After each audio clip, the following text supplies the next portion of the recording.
Imagine a family drama so intense it unravels your entire life for months. You hear the saying, blood is thicker than water. But my sister Clara proved that wrong in the most brutal way. This isn't just a story. It's a raw account of betrayal, manipulation, and how the people you trust most can turn on you when you least expect it. Before I share this absolute mess, consider subscribing. You'll want to hear more. And as you listen, think, have you ever faced betrayal from your own family? Because what happened to me revealed just how common this is, far more than anyone admits. I'm Anna, 29, and I've always been the responsible sister. Every family seems to have that one person who has their life together while everyone else constantly asks for help, and that was me. I had a decent job at a marketing agency in downtown Seattle, my own apartment, and what I believed was a solid relationship with my boyfriend Lucas. He was 31, worked in tech, and seemed like a genuinely good guy, though I knew he had his flaws.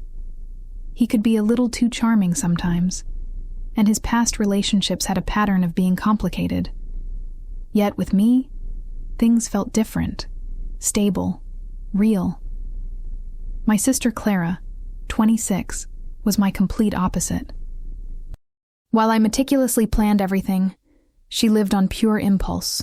Where I saved money, she spent it before it even arrived. And where I thought things through, she simply didn't. Despite these differences, I loved her.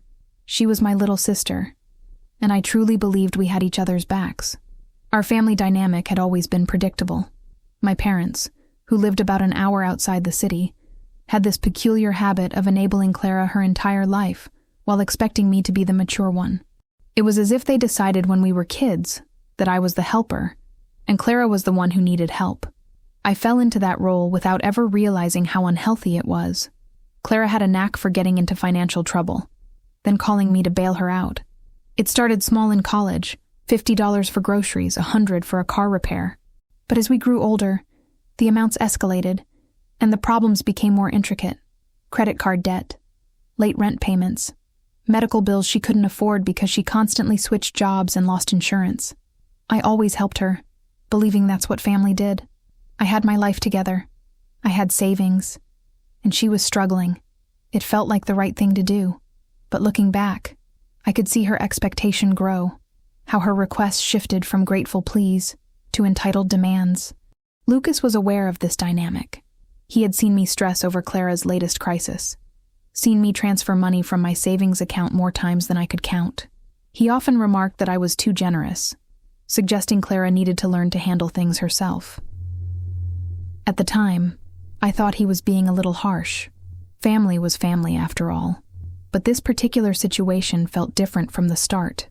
It was a Tuesday evening in March when Clara called, and I immediately sensed something was gravely wrong. Her voice held an edge I'd never heard before. She insisted on seeing me in person, explaining she couldn't discuss it over the phone. When she arrived at my apartment that night, she looked terrible. Her hair was disheveled, her makeup smudged, and a desperate look in her eyes genuinely unnerved me. She collapsed onto my couch, tears streaming down her face before she uttered a single word. The story that unfolded was complicated, yet typical for Clara.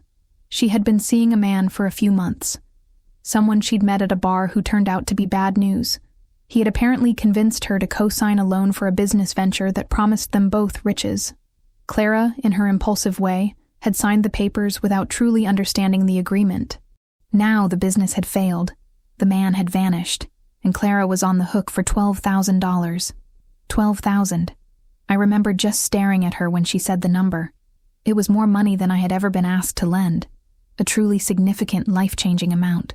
She explained that she had exhausted all other options, borrowing from friends, getting credit card advances, even asking our parents for help. Nothing was enough, and debt collectors were beginning to call. She was terrified of wage garnishment or a lawsuit, and given the circumstances, it seemed like a real possibility. As she recounted all this, Lucas walked in, returning from getting dinner for us. He stepped directly into the midst of this intense, emotional conversation. Clara looked up at him with wide, tear-filled eyes and immediately began explaining the entire situation to him as well.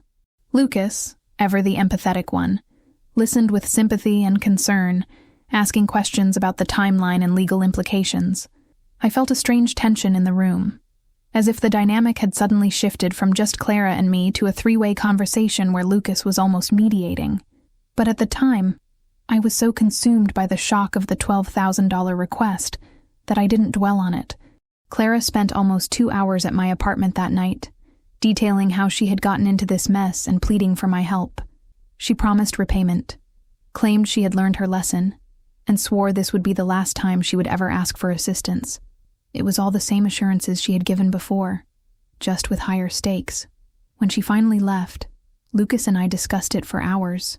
He pointed out things I had been unwilling to see, how Clara never seemed to learn from her mistakes, how the amounts kept increasing, how her crises always seemed to coincide with my bonuses or raises at work.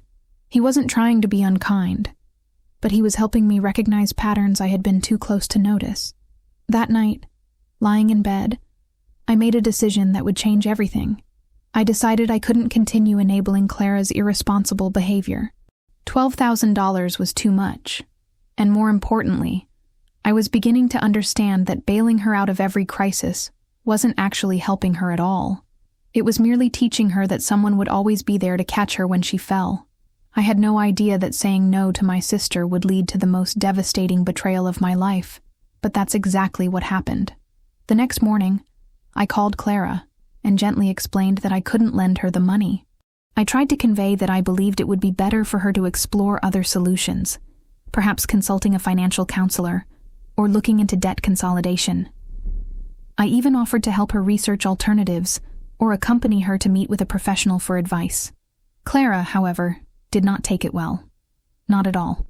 The conversation began amicably enough. She seemed to grasp my reasoning, even expressing appreciation for my careful consideration. But then, something shifted. Her voice turned cold, and she began saying things that genuinely shocked me.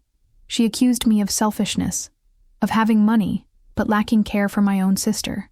She claimed I had always acted superior, more responsible, more successful. What truly stung was her assertion that she had always been there for me emotionally. But apparently that didn't matter because I only valued money.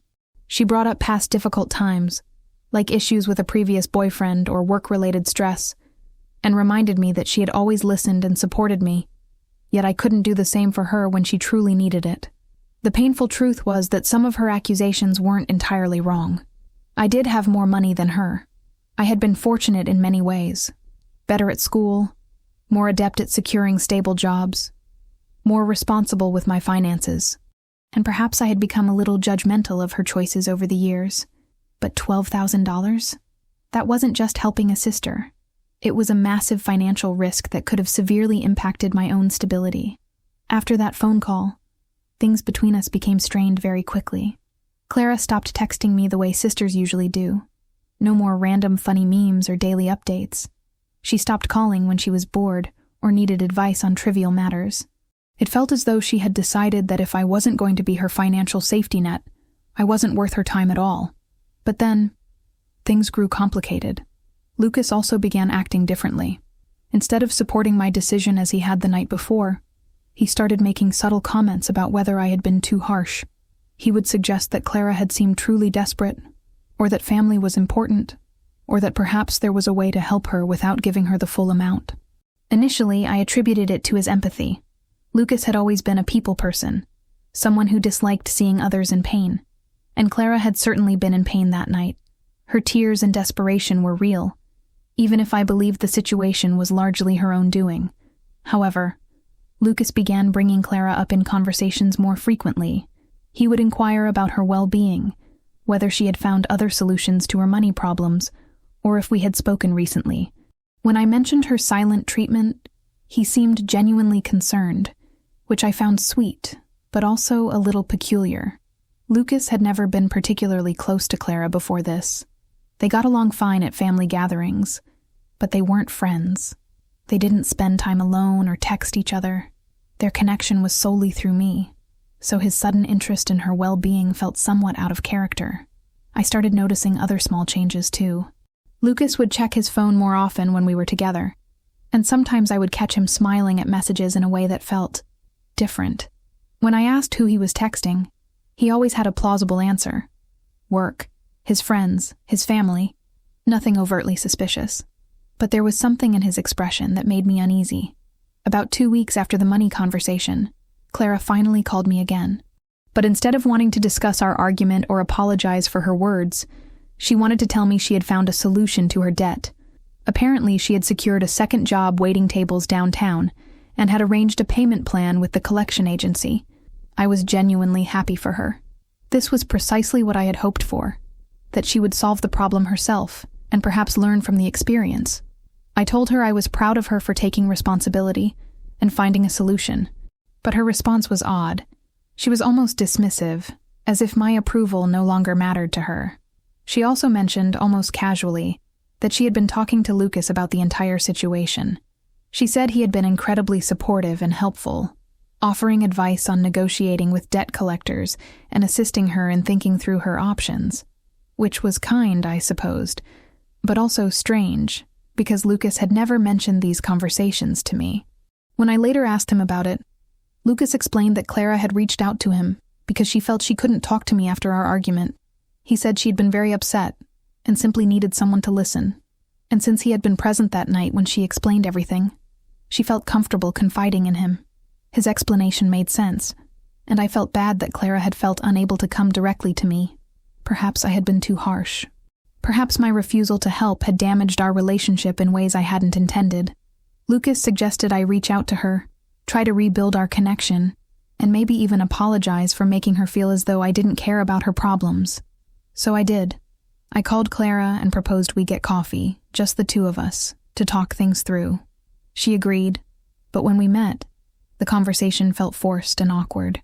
It was as if we were both trying to pretend everything was normal, yet an underlying tension lingered that neither of us wanted to address directly. Clara spoke about her new job, how exhausting it was to work 2 jobs, but how good it felt to handle her problems independently. She seemed different, more confident perhaps, but also colder toward me. When I attempted to apologize for how I had handled the money situation, she brushed it off, saying she understood I had to make the choice that was right for me. But then she said something that stayed with me.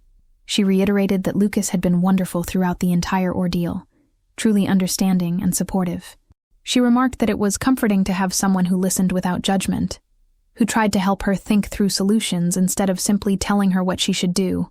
I felt she was subtly criticizing me, implying I had been judgmental and unhelpful while Lucas had been the opposite. And perhaps she was right. Perhaps I had been too quick to lecture and too slow to truly listen. But something about the way she said it, and her persistent mentions of Lucas, made me uneasy. Over the next few weeks, I began to notice that Clara and Lucas were in contact more than I had realized. Lucas would mention running into her downtown, or that she had texted him a funny meme, or that she had asked him about a technical issue with her computer. Each individual interaction seemed innocent enough, but together they painted a picture of 2 people communicating regularly. And honestly, I started to feel left out. It was strange to have my boyfriend and my sister developing their own friendship, while my relationship with Clara remained strained. I felt like an outsider, watching 2 people connect while I was left to deal with the fallout from a decision I still believed was right. But I suppressed those feelings, not wanting to be the type of person who became jealous of her boyfriend being kind to her sister. That seemed petty and controlling, and I had never been either of those things. If Lucas was helping Clara feel better after our argument, that was a good thing, wasn't it? It meant he cared about the people who mattered to me. Looking back now, I can see how naive I was. But at the time, I was so focused on trying to repair my relationship with Clara and maintain my relationship with Lucas that I missed all the warning signs. I was working so hard to be understanding and mature about the whole situation that I completely ignored my own instincts. And those instincts were screaming that something was very, very wrong. The first undeniable sign that something was truly amiss came about a month after Clara and I had our coffee meeting. Lucas and I were supposed to have dinner at a new Italian restaurant we had been eager to try, but about an hour before our reservation, he texted, explaining he was running late from work and asking if we could push it back. No big deal, I thought. Except when he finally arrived at my apartment, he seemed distracted, constantly checking his phone. When I inquired about his workday, His answers were vague, and he kept changing the subject. During dinner, he was physically present but mentally miles away. I assumed he was just having a stressful week, but then it happened again the following weekend. We had planned to spend Saturday together, perhaps driving to the mountains for a hike, but Lucas claimed he had errands to run first and would meet me later. Those errands apparently consumed most of the day, and by the time he reached my place, it was too late for anything but takeout and Netflix. The thing was, Lucas had never been unreliable before. He was usually meticulous about plans and communication. If anything, he was typically the one suggesting activities and ensuring we had quality time together. So this new pattern of last-minute changes and distracted behavior was completely out of character. But what truly captured my attention was what transpired at my cousin's birthday party in early May. It was a family gathering at my aunt's house, and Lucas accompanied me as he always did. Clara was there too, of course, and for the first time since our argument, the three of us were in the same space for more than just a few minutes. I observed Lucas and Clara interacting that day, and a knot formed in my stomach. They shared an easy, comfortable way of conversing that felt different from before. Lucas was making Clara laugh in a manner that seemed not intimate, but personal. It was as if they shared inside jokes or references that excluded me. At one point, I was in the kitchen assisting my aunt, and through the window, I could see Lucas and Clara seated together on the back porch. They were deep in conversation, and Clara kept touching his arm as she spoke. Just light, casual touches, but frequent enough for me to notice. When I joined them outside, they didn't appear startled or guilty. However, their conversation immediately shifted to more general topics, and Clara quickly excused herself to help with something inside after I sat down. It felt as though I had interrupted something private. Later that night, I casually asked Lucas about his conversation with Clara, mentioning they seemed to be getting along very well. He explained they had been discussing her job situation and some problems she was having with her new roommate. Normal things. But something in his tone suggested there was more to it than he was letting on.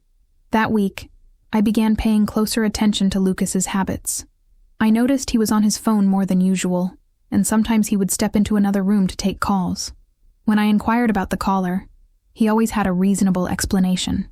Work, his brother, a college friend going through a divorce, all perfectly understandable. But then I observed that he had started placing his phone face down on the table when we ate, or quickly slipping it into his pocket when I entered the room. These weren't glaring red flags, but they were definite changes in his behavior that made me uneasy. I also realized Lucas was mentioning Clara more often in conversation. Not overtly, but he would bring up something she had told him about work, or ask if I had spoken to her recently, or suggest I invite her to join us for something. It was as if he was subtly trying to integrate her into our lives more than she had been before. The breaking point arrived on a Thursday evening in late May.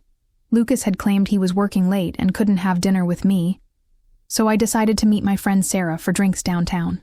We went to a trendy bar in Capitol Hill, and I was enjoying catching up with her, not thinking about Lucas or Clara or any of the strange dynamics I had been noticing. But then Sarah grew quiet, looking over my shoulder with a peculiar expression. When I asked what was wrong, she hesitated, then said she thought she saw someone I knew. I turned to look, and there was Lucas, seated at a table in the corner of the bar with Clara. It felt like a punch to the stomach. They were leaning in close, talking intensely, and Clara was touching his hand across the table. It looked intimate. It looked like a date.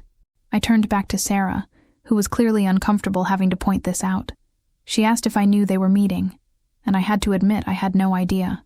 Lucas had told me he was working late, and I hadn't heard from Clara all day. I sat there for a few minutes, trying to decide what to do.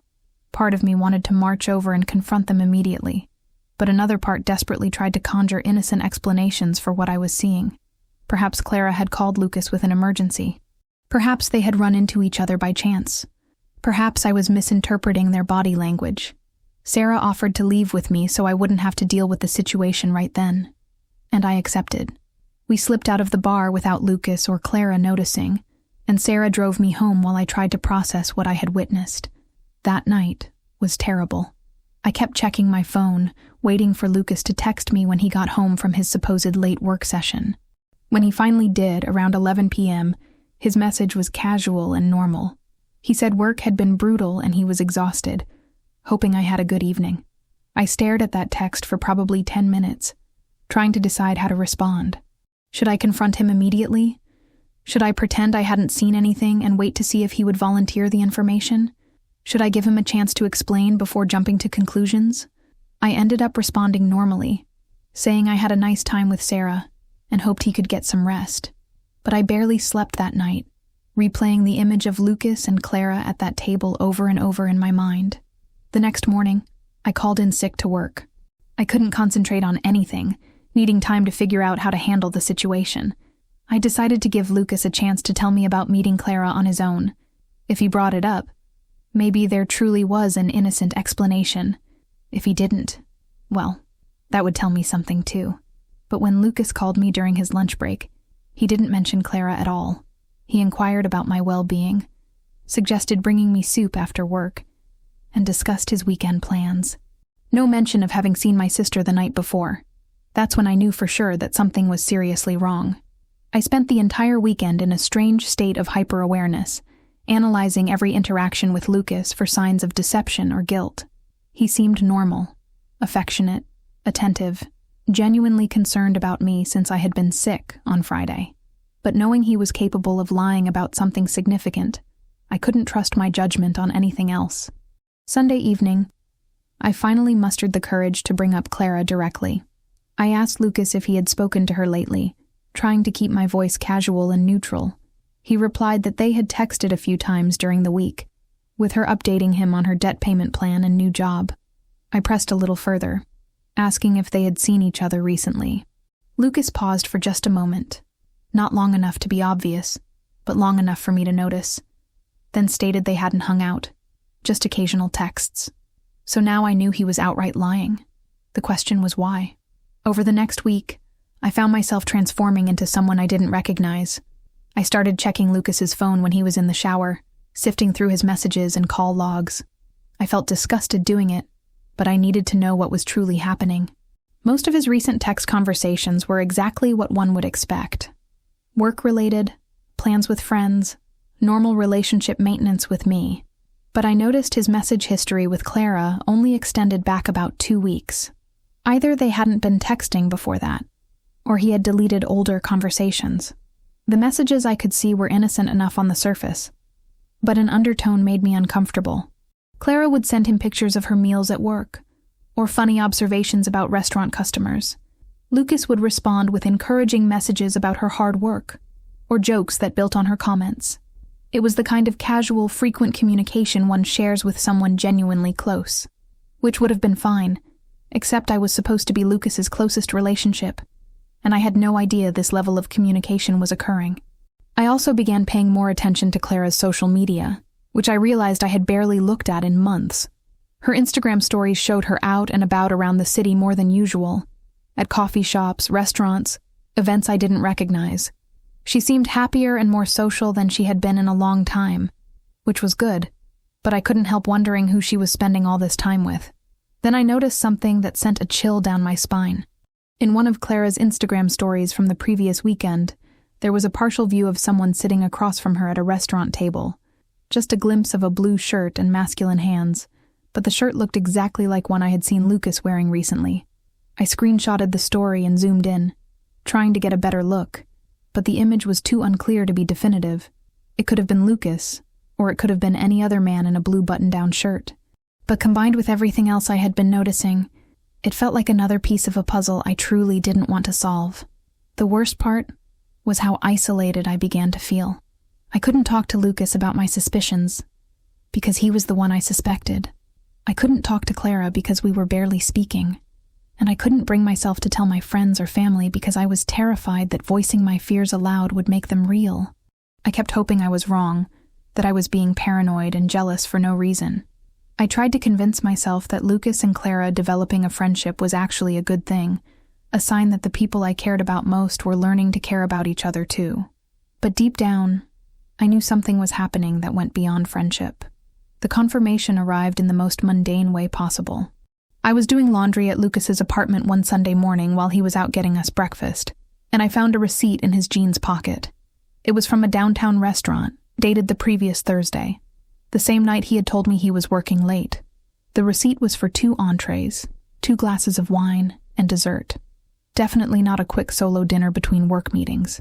When Lucas returned with our bagels and coffee, I confronted him with the receipt. I tried to remain calm, to give him a chance to explain, but my hands trembled as I held up the piece of paper. Lucas stared at the receipt for a long moment, and I could practically see him trying to formulate a response. Finally, he admitted he had had dinner with Clara that night. He explained she had been having a really tough week and had reached out to him because she didn't feel comfortable talking to me about her problems yet. He clarified they had just grabbed a quick dinner and discussed her job stress and some issues with her roommate. He claimed he hadn't mentioned it to me because he didn't want to make me feel bad that Clara had gone to him instead of me, and because he knew I was still feeling guilty about how I had handled the money situation. On the surface, his explanation made sense, and the way he delivered it, with genuine concern for both Clara's feelings and mine, almost convinced me I had been overreacting. But there were still things that didn't add up. Why had he lied about working late, instead of simply telling me he was helping Clara? Why had they needed such a long, expensive dinner, if it was just about her roommate problems? And why had Clara been touching his hand the way I had seen at the bar? I wanted to believe Lucas's explanation, but I couldn't shake the feeling that there was more to the story. So I decided to test him. I told him I appreciated his support for Clara when she needed it, and I suggested perhaps the 3 of us should start hanging out more often. If they were developing a friendship, I wanted to be part of it. Lucas's reaction was immediate and telling. He grew uncomfortable, making excuses about why that might not be a good idea. He said Clara was still feeling awkward around me, that she needed more time to work through her feelings about our argument before we could all hang out as a group. But I could see in his eyes that the real reason was different. He didn't want me around when he was with Clara, which meant there was something about their relationship he didn't want me to see. That night, after Lucas fell asleep, I made a decision I knew would likely destroy my relationship regardless of what I found. I was going to follow them. A sickening feeling settled in my stomach about what I was planning, but I desperately needed the truth. The constant anxiety and suspicion were consuming me, and I couldn't continue living in such uncertainty. So I began observing Lucas's patterns, trying to pinpoint when he might meet Clara again. It didn't take long. The following Tuesday, Lucas mentioned he had to work late again, the same excuse he had used the night I saw them at the bar. He tried to sound casual, but I could tell he was watching my reaction. I told him I understood, and would likely stay in and catch up on my own work. But as soon as he left for the office that morning, I began my preparations. I found a coffee shop with a good view of Lucas's building and settled in to wait. Around 6 p.m. I saw Lucas leave his office, but instead of looking tired and stressed like someone about to work late, he appeared energetic and excited. He walked quickly to his car and drove off toward downtown, away from his usual route home. I followed him, feeling like a complete stalker but unable to stop myself. He drove to a trendy neighborhood I knew Clara liked, parked outside a wine bar that had recently opened, and went inside. I parked across the street and waited. About 10 minutes later, Clara arrived. She was dressed up more than usual. A cute dress and heels instead of her typical jeans and t-shirt. She looked around nervously before entering the bar, as if checking to ensure no one she knew would see her. I sat in my car for another 10 minutes, grappling with what to do.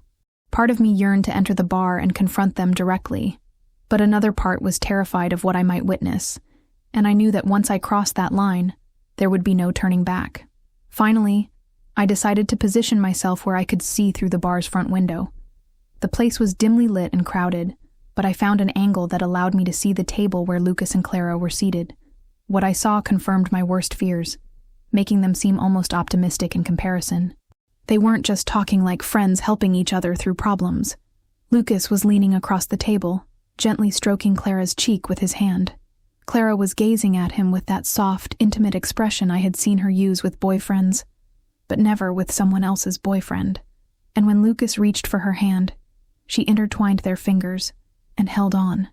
I watched for perhaps 5 minutes, hoping I was misinterpreting what I was seeing, but it was undeniable. Their body language, their facial expressions, the way they were completely focused on each other. This was not a friendship. This was not someone comforting his girlfriend's sister through a difficult time.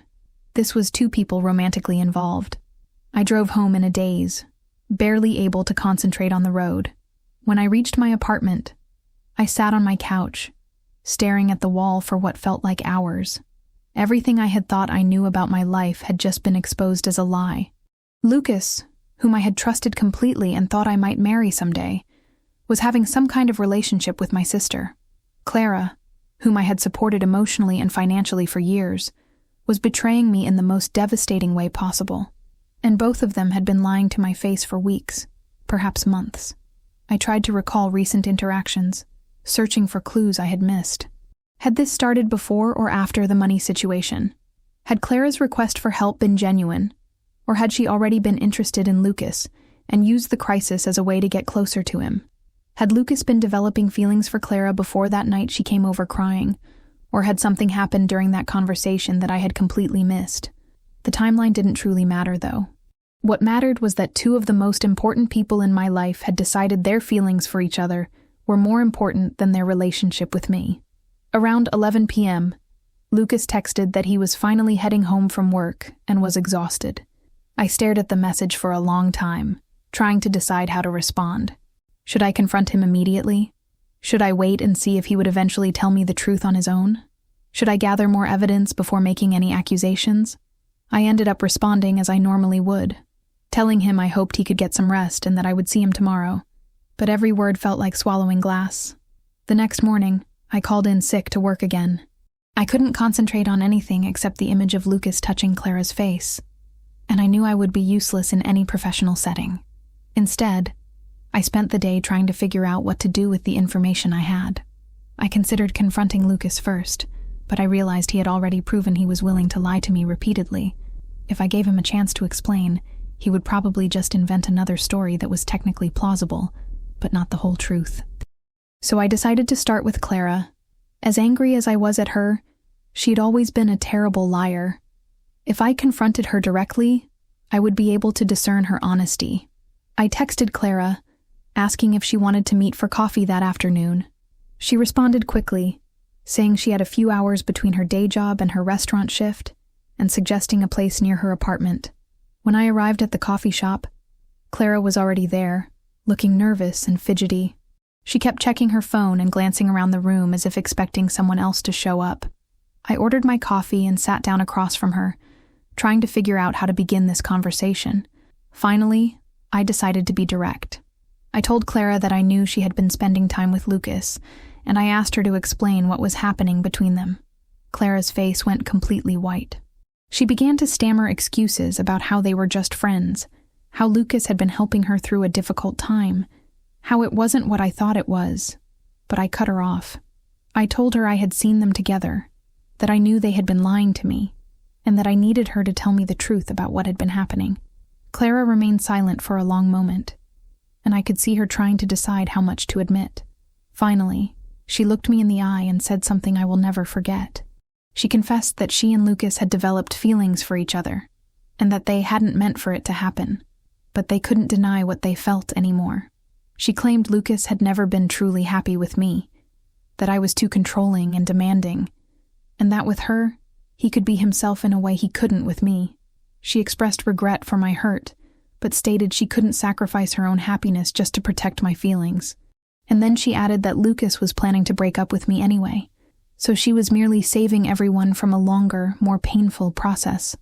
I sat there, listening to my sister essentially tell me that my 2-year relationship had been a lie, that the man I loved preferred her, and that I was the problem in all of this. The worst part was the way she said it, not cruelly or angrily, but matter-of-factly, as if she were explaining something obvious I should have already figured out. I don't remember much about the rest of that conversation. I think I asked her some questions about how long it had been going on and whether they had been physical, but her answers were vague, and I was too shocked to push for details. What I do remember is walking out of that coffee shop, feeling like my entire world had collapsed. Everything I had thought I knew about my family, my relationship, and my life had been revealed as an illusion. I spent the rest of that day in a complete daze, trying to process what Clara had told me. The worst part wasn't even the betrayal itself. It was how casual she had been about it, as if she genuinely believed her feelings justified destroying my relationship and lying to me for months. That evening, Lucas came over as usual. He brought Thai food from our favorite restaurant and settled onto my couch as if it were any other night. Watching him act normal, knowing what I knew, felt surreal, like I was living in some alternate reality. I kept waiting for him to bring up Clara, or to seem guilty about something, or to give me any opening to start the conversation I knew we needed to have, but he was just normal. He talked about his day at work, inquired about why I had been feeling sick lately, and suggested we plan a weekend trip somewhere. Finally, I couldn't stand it anymore. I told him I had spoken to Clara that afternoon. The change in Lucas's expression was immediate and obvious. He shifted from relaxed and happy to tense, and guarded in about 2 seconds. He asked what we had discussed, trying to sound casual but failing completely. I told him that Clara had explained their friendship to me, and I wanted to hear his version of what had been happening.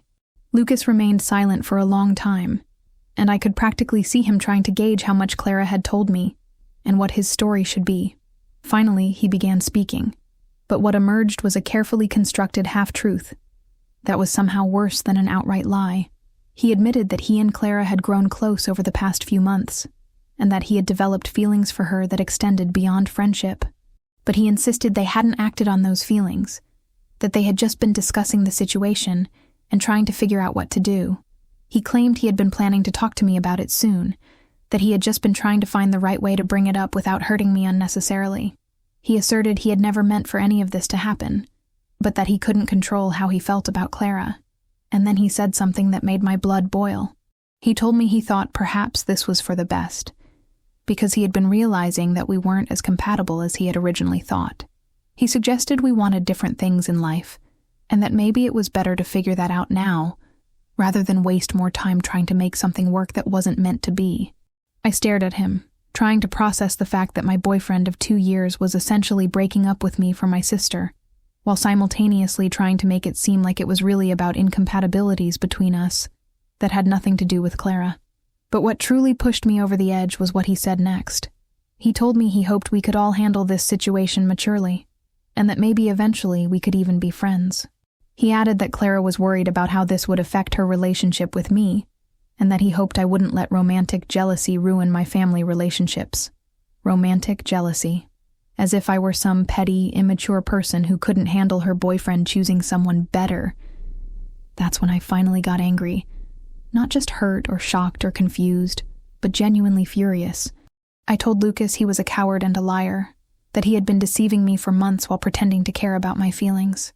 I told him that if he had been unhappy in our relationship, he should have broken up with me honestly, instead of sneaking around with my sister behind my back. I pointed out that Clara had been using him to get back at me for not lending her money, and that he had been foolish enough to fall for her manipulation. I told him that Clara had a pattern of self-destructive behavior, and that he was just her latest bad decision. And then I told him to get out of my apartment and never come back. Lucas attempted to argue, claiming I was being unfair and not listening to his perspective. He insisted his feelings for Clara were real, and that they had tried to handle the situation respectfully. He even had the audacity to suggest I was being dramatic, and that we could work through this if I would just calm down and think rationally. I literally laughed at him. Here was this man who had been lying to my face for months, telling me I needed to be more rational about discovering his relationship with my sister. I repeated my demand that he leave, and when he hesitated, I started gathering his belongings: the phone charger he kept in my bedroom, the extra clothes in my closet, the coffee mug he always used in the morning, and putting it all in a bag. That's when Lucas finally seemed to realize I was serious. He began trying to apologize, saying he had never meant to hurt me, and that he had just been confused about his feelings. He asked if we could talk more after I had time to process everything. I handed him the bag of his belongings, and told him that the only thing I wanted to process was how I had been foolish enough to trust 2 people capable of betraying me so completely. After Lucas left, I called my friend Sarah and told her everything. She arrived immediately with wine and ice cream, and we stayed up until 3 a.m. discussing the entire situation. Having someone validate that I wasn't crazy or overreacting was exactly what I needed. Sarah pointed out things I had been too close to see clearly, like how Clara's financial crisis had given her the perfect excuse to insert herself into my relationship with Lucas, and how Lucas's pattern of complicated relationships should have been a bigger red flag than I had realized. But the thing Sarah said that stuck with me most was this: She told me that the way Lucas and Clara had handled this situation showed me exactly who they truly were as people, and that however much it hurt right then, I was better off knowing the truth. She was right. As devastating as it was to lose both my sister and my boyfriend simultaneously, continuing to live in a relationship built on lies would have been worse. The next few weeks were, honestly, some of the darkest of my life. I had lost my boyfriend and my sister at the same time, and I felt as though I couldn't trust my own judgment about people anymore. If I had been so wrong about two of the most important people in my life, how could I trust my assessment of anyone else? I took a few days off work and essentially didn't leave my apartment except for groceries. I kept replaying every interaction I had had with Lucas and Clara over the past few months, searching for signs I should have noticed earlier. It was like picking at a wound, painful and ultimately pointless, but impossible to stop. My friends were incredible during this time. Sarah checked on me constantly, bringing me food and gently urging me to go on walks when I had been inside too long. My coworker Jessica started inviting me to lunch every day, likely because she could tell I wasn't taking care of myself properly. But the hardest part was dealing with my family's reactions. My parents knew something had happened between Clara and me, but they didn't know the details. Clara had apparently told them we had had a fight about money, and that I was being stubborn about making up with her. When I finally told my mom the truth about what had been happening, her reaction was complicated. She was shocked and disappointed in Clara, but she also kept trying to find ways to minimize what had occurred. She would say things like people couldn't help who they fell in love with, or that perhaps this was all a big misunderstanding. I believe my parents struggled with the idea that one of their daughters was capable of betraying the other so completely. It was easier for them to believe this was some kind of tragic misunderstanding, rather than accept that Clara had made a deliberate choice to pursue my boyfriend. The worst part was when my mom suggested I consider forgiving Clara, since family was more important than any romantic relationship. I had to explain to my own mother that this wasn't just about losing a boyfriend. It was about discovering that my sister was willing to lie to me and manipulate someone I cared about in order to get what she wanted. My dad was more supportive, but he also clearly didn't know how to handle the situation. He had never been good at dealing with emotional family drama, and this was far beyond his comfort zone. He kept suggesting that we all just needed to give it time and that things would work out eventually. But slowly, I began to realize that their reactions were revealing something important about my family dynamics that I had never seen clearly before. My parents had always expected me to be the mature one, the one who compromised and kept the peace. Even then, when I was the one who had been betrayed, they were asking me to be the bigger person and find a way to move forward. It was as if Clara's actions didn't truly count, because she was the difficult child who couldn't be expected to make good choices. I was the responsible one. So I was the one who needed to figure out how to fix the situation. That realization was almost as painful as the original betrayal. I started to see how I had been playing this role my entire life, cleaning up Clara's messes, making excuses for her behavior, and accepting less than I deserved in order to maintain family harmony. About 3 weeks after everything came out, I made a decision that felt both scary and liberating. I decided to stop trying to manage everyone else's feelings about what had happened and start focusing on what I needed to heal. I began seeing a therapist, something I had been considering for a while but had never made time for. Dr. Martinez helped me understand how my family role had shaped my relationships and why I had been so vulnerable to Clara's manipulation. She also helped me see that my anger about the situation was completely justified and healthy. I had been feeling guilty about being so furious with Clara and Lucas, as if perhaps I should have been more understanding of their feelings. But Dr. Martinez pointed out that anger was an appropriate response to betrayal, and that I didn't need to rush to forgiveness just to make other people more comfortable. I also started making changes in my daily life that helped me feel more like myself again. I redecorated my apartment, getting rid of things that reminded me of Lucas and creating a space that felt entirely mine.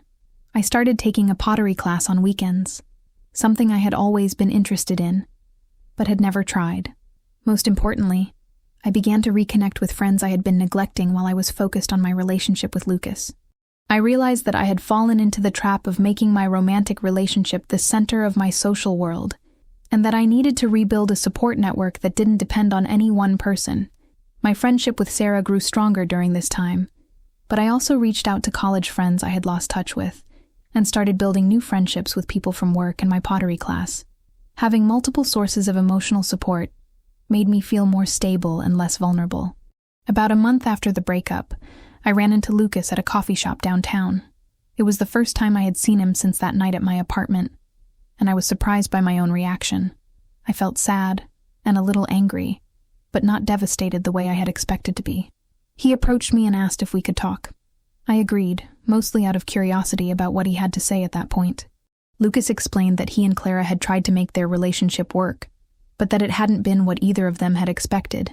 He said they had broken up about a week earlier, and that he had realized he had made a huge mistake in how he had handled everything with me. He apologized for lying to me and said he understood if I couldn't forgive him, but that he wanted me to know he regretted how everything had happened. He didn't ask me to take him back, but he hinted that he had learned a lot about himself and what he truly wanted in a relationship. I listened to what he had to say, and then I told him that I appreciated the apology, but that too much had happened for us to have any kind of relationship moving forward. I wished him well, and left the coffee shop feeling relieved, actually. The conversation had confirmed something I had been starting to realize. I didn't actually want Lucas back. The person I had thought I was in love with had turned out to be someone capable of sustained deception and betrayal. Even if Clara hadn't been in the picture, that would have been a deal breaker for me. I was beginning to understand that losing Lucas wasn't just about losing a relationship. It was about losing the illusion of who I had thought he was. And while that was painful, it was also valuable information about what I actually needed from a partner. Around this same time, I heard through family that Clara had moved back in with our parents temporarily. According to my mom, she had been struggling financially since she and Lucas broke up, and she had had some kind of falling out with her roommate. Part of me felt vindicated that Clara's pursuit of Lucas hadn't led to the happiness she had expected, but a bigger part of me just felt sad about the whole situation. We had been close once, and now it felt like there was no way back to any kind of sisterly relationship. But I was also starting to realize that maybe that was okay. Perhaps some betrayals are too fundamental to recover from. Perhaps accepting that was part of growing up and learning to protect myself better. I was learning to live with ambiguity, to be sad about losing my sister, while also being clear that I wouldn't accept her back into my life without major changes that seemed unlikely to happen. To miss the good parts of my relationship with Lucas while also being grateful that I had discovered his capacity for deception before we had gotten even more serious. It was messy and complicated, but it felt real in a way that my life hadn't felt in months. By late summer, I felt like I was finally starting to rebuild my life in a way that felt authentic and sustainable. I had been promoted at work, partly because I was throwing myself into my career with new energy and focus. My social life was fuller and more diverse than it had been in years. I had even started casually dating again, though I was taking things very slowly. But there was still this unresolved tension hanging over everything. Clara and I hadn't spoken directly since that horrible coffee shop conversation, but we were both still connected to the same family and friend networks. It felt like an elephant in the room at every family gathering, a situation everyone knew about but no one wanted to address directly. My parents kept suggesting that perhaps it was time for Clara and me to work things out, but they seemed to have no understanding of what that would actually require. They acted as if this were a simple disagreement that could be resolved with a heartfelt conversation and mutual apologies. I tried to explain to them that Clara had never actually apologized for what she had done. In fact, the last time we had talked, she had essentially told me that pursuing Lucas was justified because he was unhappy with me anyway. She had never acknowledged that lying to me for months was wrong, or that her actions had caused real damage to our relationship. But my parents seemed to think that I should be the one to reach out, since I was the stronger sister, who was better at communication. It was that same dynamic that had been playing out our entire lives. Clara did something destructive, and I was expected to be the mature one who found a way to move past it. The breaking point came in early October, when my cousin announced her engagement and started planning an engagement party. It was going to be a big family celebration, and obviously both Clara and I would be invited. My mom called me to discuss the situation, worried about how awkward it would be if Clara and I were both there, but not speaking to each other. She suggested that perhaps this would be a good opportunity for us to clear the air and start rebuilding our relationship. I told my mom that I was planning to attend the party and that I would be polite and civil if I saw Clara there, but that I wasn't interested in having some big reconciliation conversation at someone else's celebration. I explained that if Clara wanted to repair our relationship, she needed to acknowledge what she had done wrong and make a genuine effort to change her behavior. But then, my mom said something that made me realize how little she actually understood about what had happened. She told me that Clara had been really struggling emotionally since everything happened, and that she was paying the price for her mistakes. She suggested that Clara had learned her lesson, and that it would be cruel for me to keep punishing her. I had to point out to my mom that Clara wasn't struggling because she felt guilty about betraying me. She was struggling because her relationship with Lucas hadn't worked out the way she had hoped. There was a big difference between facing consequences for your actions and actually regretting them. That conversation made me realize that I needed to be more direct about setting boundaries with my family. I couldn't control whether they understood my perspective, but I could control how much I was willing to engage with their pressure for me to forgive and forget. So I made a decision. I was going to attend my cousin's engagement party, and if Clara was there, I was going to be cordial but distant. I wasn't going to let fear of family awkwardness prevent me from celebrating my cousin's happiness. But I was also going to use the occasion to have one final conversation with Clara, if she was willing. Not to reconcile, but to establish clear boundaries about what kind of relationship we could have moving forward, if any. I wanted to tell her that while I wasn't interested in continuing our sisterly relationship the way it had been before, I was open to finding some way to coexist at family events, without creating drama for everyone else. But that would require her to acknowledge what she had done and commit to respecting my boundaries going forward. I didn't have high hopes that Clara would be receptive to this conversation, but I felt like I needed to try. Not for her sake, or even for my family's sake, but for my own sense of closure. The week before the party, I spent time with my therapist preparing for the conversation. We discussed what I wanted to say and how to stay focused on my own needs rather than getting drawn into defending or justifying my feelings. Dr. Martinez reminded me that I couldn't control how Clara would respond, but that having the conversation would help me feel like I had done everything I could to address the situation directly. Whether Clara was willing to engage productively or not, at least I would know that I had tried. I also talked to Sarah about my plans, and she offered to be my backup at the party. She wasn't invited, but she said she would be available by phone if I needed someone to call for moral support, or if I needed an excuse to leave early. As the party approached, I felt nervous, but also determined. I had spent months processing what had happened and figuring out what I needed to move forward. I wasn't looking for a fairy tale reunion with Clara, but I was hoping for some kind of resolution that would let me stop carrying this situation around like an open wound. I had no idea that the evening would bring revelations that would completely change my understanding of everything that had happened.